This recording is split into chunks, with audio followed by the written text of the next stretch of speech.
చూసుకోలేకపోతున్నారు, వాళ్ళ కుటుంబాలను చూసుకోలేకపోతున్నారు. కాబట్టి ప్రభుత్వమే సంవత్సరానికి ₹1,00,000 ఆడవాళ్ళ అకౌంట్ లో వేస్తానని ప్రకటన చేశారు. అంతేకాకుండా చదువుకున్న వాళ్ళకి, ఉద్యోగం లేని వాళ్ళకి ₹1,00,000 ఇచ్చి ట్రైనింగ్ పెట్టి ఉద్యోగాలు ఇప్పిస్తానని చెప్పాడు. ఉపాధి హామీ పథకం, 100 రోజులు కూలీ పోయే వాళ్ళు ఇంతకుముందు 200 కూలీ వచ్చేది. రేపు రాహుల్ గాంధీ ప్రధానమంత్రి అయితే రోజుకు 400 కూలీ ఇస్తారని చెప్పాడు. 400 రోజు కూలీ. ఎవరైనా ఉన్నారా ఉపాధి హామీ పోయేవాళ్ళు?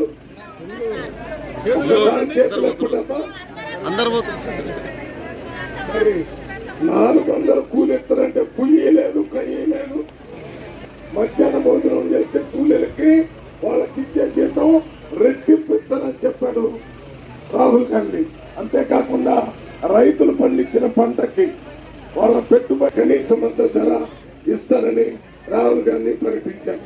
మీరందరూ ఒక్క మాట చెప్తాను, గల్లీలో ఉంటాను.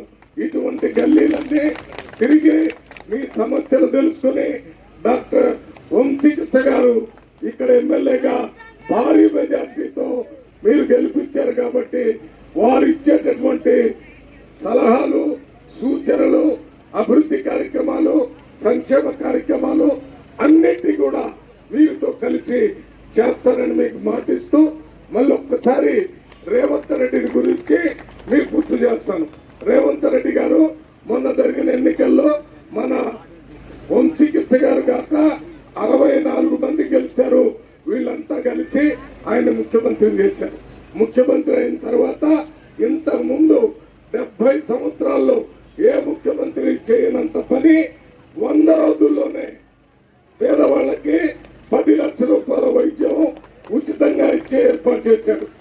మహిళలు అంటే ఆడవాళ్ళు, వాళ్ళు ఆర్టీసీ బస్సుల్లో ఉచితంగా ప్రయాణం చేసే ఏర్పాట్లు చేశారు. అంతేకాకుండా గ్యాస్ సిలిండర్ 600కి 200 యూనిట్స్ కరెంటు ఫ్రీ. ఇవి కాకుండా ఇందిరమ్మ ఇల్లు 5 లక్షలకు కట్టిస్తారని చెప్పారు. ఇవి కొన్ని గ్యాస్ సిలిండర్ కానీ 200 యూనిట్లు కానీ అమలు కావటం లేదు. ఎందుకంటే కోడ్ వచ్చింది. ఎంపీ ఎలక్షన్, ఎమ్మెల్సీ ఎలక్షన్ ఉండటం వల్ల అమలు కావటం లేదు. రేపు జూన్ తర్వాత ఈ ఎన్నికలు అయిపోయిన వెంటనే మళ్ళీ ఇవన్నీ అమలు చేస్తారు, ఈ 6 గ్యారెంటీలు. ఇవి కాకుండా మన రాహుల్ గాంధీ గారు, ఇందిరాగాంధీ మనవడు, ఆయన మొన్న ఒక ప్రకటన చేశాడు. ఒక